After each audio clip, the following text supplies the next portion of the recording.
हर सुबह नया जन्म, हर रात नई मौत। ऑडियो 3। मित्रों, 7 दिन में तो सबको ही सांप काटने वाला है। आपको भी 7 दिन में ही काटेगा। कुल 7 ही दिन तो होते हैं ना। मौत का सांप इन्हीं दिनों में तो काटता है। 7वें दिन के बाद 8वां दिन कहाँ है? इसलिए आप भी राजा परीक्षित के तरीके से विचार कर सकते हैं कि हमारी बची हुई जिंदगी जो मौत के दिनों के बीच में बाकी रह गई है, इसका हम अच्छे से अच्छा कैसे उपयोग कर सकते हैं। सायकाल को आप विचार किया कीजिए कि उसका कैसे अच्छे से अच्छा उपयोग किया जाए। सायकाल को दिन भर के कार्यों की समीक्षा किया कीजिए और समीक्षा करने के बाद में यदि लगे कि हमने गलती की या नहीं की, यदि की है तो उसके लिए अपने को धिक्कारिए नहीं, धमकाइए नहीं, वरन अपने आप को इस बात के लिए रजामंद कीजिए कि जो कुछ आज कमियां रह गईं अथवा गलतियां हो गईं वह कल नहीं रहेंगी। कल हम उसी कमी को पूरा कर लेंगे, गलती को सुधार लेंगे। फिर क्या हो जाएगा? कमी की पूर्ति हो जाएगी। अगली बार गलती नहीं होगी, काम बहुत अच्छा हो जाएगा। गलतियों से सीखें, आत्मचिंतन करते रहें। इस तरह प्रातःकाल जिस तरीके से आपने आज की नीति का निर्धारण किया था, उसी तरीके से आज की गलतियों का और आज की सफलताओं का अनुमान लगाते हुए कल की बाबत आप तैयारी कर सकते हैं कि कल हमको कैसे जीना है। यही सब आप रात को सोने से पहले तय कर लेंगे तो दूसरे दिन आपको सफलता मिलेगी। यकायक चिंतन करेंगे तो थोड़ा कठिन पड़ेगा। इसलिए हर दिन सोते समय में, मौत की गोद में, नींद की गोद में जाते समय यह विचार लेकर जाया करें कि अब हम इस संसार से चले और भगवान के यहाँ गए। इसी स्थिति में फिर आपको क्या करना चाहिए? लगाव को कम करना चाहिए।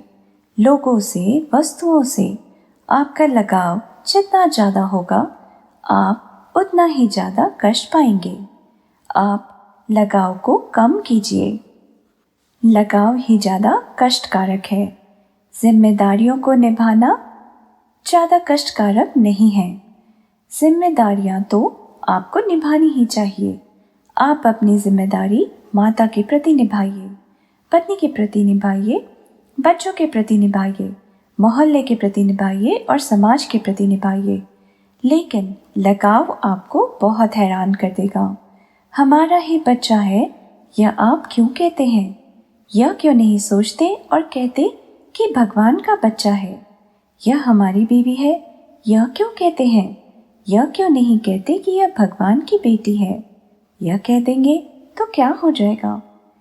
आप रात्रि को जब सोया करें और मौत को जब याद किया करें तो साथ में 2 बातें और भी याद कर लिया करें कि हम खाली हाथ जा रहे हैं। लालच हमारे साथ जाने वाला नहीं है और मोह हमारे साथ जाने वाला नहीं है। हर प्राणी अपने संस्कार लेकर आया है और अपने संस्कार लेकर चला जाएगा। फिर आप उनके मालिक कैसे हुए? संपत्ति जितनी आप खा सकते हैं और जितनी इस्तेमाल कर सकते हैं, उतनी ही तो ले सकते हैं। बाकी ज़मीन पर ही छोड़नी पड़ेगी। चाहे संबंधियों के लिए छोड़े, चाहे उत्तराधिकारियों के लिए छोड़े और चाहे पुलिस वालों के लिए छोड़े, तो अब छोड़नी ही पड़ेगी। तो आप उन लोगों के लिए क्यों नहीं छोड़ते जो कि इसके हकदार हैं? आप उतना ही क्यों न कमाएं जिससे कि आप ईमानदारी के साथ अपने लोक और परलोक को बनाए रखें। आप अपने खर्च उतने ही क्यों न रखें जिससे कि सीमित आजीविका में ही आदमी का गुजारा चल सकता है। करें हर क्षण मृत्यु का स्मरण। मित्रों, ऐसे हजारों विचार हैं जो आपको तब आएंगे जब आप यह ख्याल करेंगे कि हमको मौत के मुंह में जाना है। अगर यह ख्याल आप नहीं कर सकते तो फिर आप पर व्यामोह छाया रहेगा और यह भवबंधन छाए रहेंगे कि और कमाना चाहिए। लालच छाया रहेगा, मोह छाया रहेगा, चाहे उसकी ज़रूरत हो या ना हो। बेटे पोते सब समर्थ हो गए हैं, फिर भी आप यही सोचते रहेंगे कि इनकी सहायता करें, इनको ही पैसा दें। आपके मन में कभी यह ख्याल भी नहीं आएगा कि इनके अलावा भी कोई दुनिया में और भी रहता है। यह त्याग, वैराग्य, भक्ति तब आती है जब आदमी मृत्यु का स्मरण करता है। आप मृत्यु का स्मरण कीजिए। मृत्यु का स्मरण करना बहुत ज़रूरी है। ओम कृतो स्मरः। किसको याद करो? मौत को याद करो। भस्मीभूतमिदं शरीरम, अर्थात यह शरीर भस्मीभूत होने वाला है। आप इस मरने वाले शरीर के बारे में ध्यान रखें कि यह कल या परसों मिट्टी में मिलने वाला है। फिर हम क्यों ऐसे गलत काम करें जिससे हमारी परंपरा बिगड़ती हो, पीछे वालों को कहने का मौका मिलता हो, धिक्कारने का मौका मिलता हो और आपकी आत्मा को असंतोष की आग में जलने का मौका मिलता हो। आप मत कीजिए ऐसे काम। ये दोनों शिक्षाएं आपको नया जीवन और नई मौत के स्मरण करने से मिल सकती हैं और कोई तरीका नहीं है। आप इन दो संध्या वंदन को भूलिए मत। गुरुजी, हम तो उस समय गायत्री मंत्र का जप करते हैं, दूसरे समय पर कीजिए। प्रातः काल तो यह चिंतन और मनन कीजिए, नया जन्म नई मौत, और हर दिन को नया जन्म और हर रात को नई मौत। इस मौत और जिंदगी के झूले में आप झूलते हुए अपने फर्ज, कर्तव्य और बुद्धिमत्ता के बारे में विचार करेंगे तो ऐसी हजारों बातें मालूम पड़ेंगी जिसके आधार पर आपका जन्म सार्थक हो सके और आप अध्यात्मवाद के सच्चे अनुयायी और उत्तराधिकारी बन सकें। आज आपसे यही कहना था। ओम शांति। आत्मबोध चिंतन, तत्वबोध मनन। हर दिन नया जन्म, हर रात नई मौत की मान्यता लेकर जीवन क्रम बनाकर चला जाए तो वर्तमान स्तर से क्रमशः ऊंचे उठते चलना सरल पड़ेगा। मस्तिष्क और शरीर की हलचलें अंतःकरण में जड़ जमाकर बैठने वाली आस्थाओं की प्रेरणा पर अवलंबित रहती हैं। आध्यात्मिक साधनाओं का उद्देश्य इस संस्थान को प्रभावित एवं परिष्कृत करना ही होता है।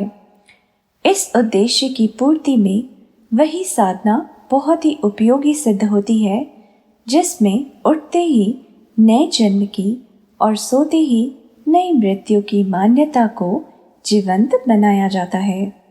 प्रातः बिस्तर पर जब आंख खुलती है तो कुछ समय आलस को दूर करके शैया से नीचे उतरने में लग जाता है। प्रस्तुत उपासना के लिए यही सर्वोत्तम समय है।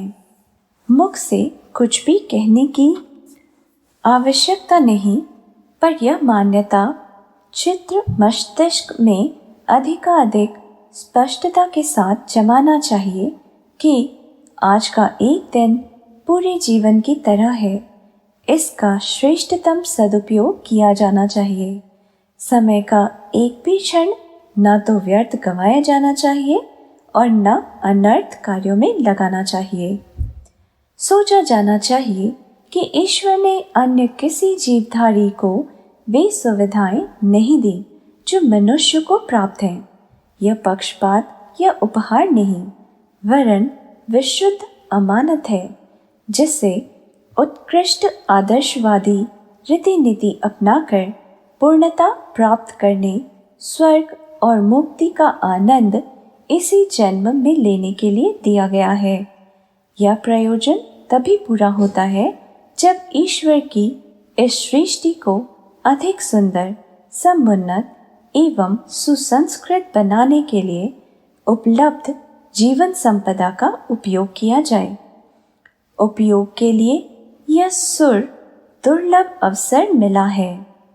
यह योजनाबद्ध सदुपयोग करने में ही ईश्वर की प्रसन्नता और जीवन की सार्थकता है।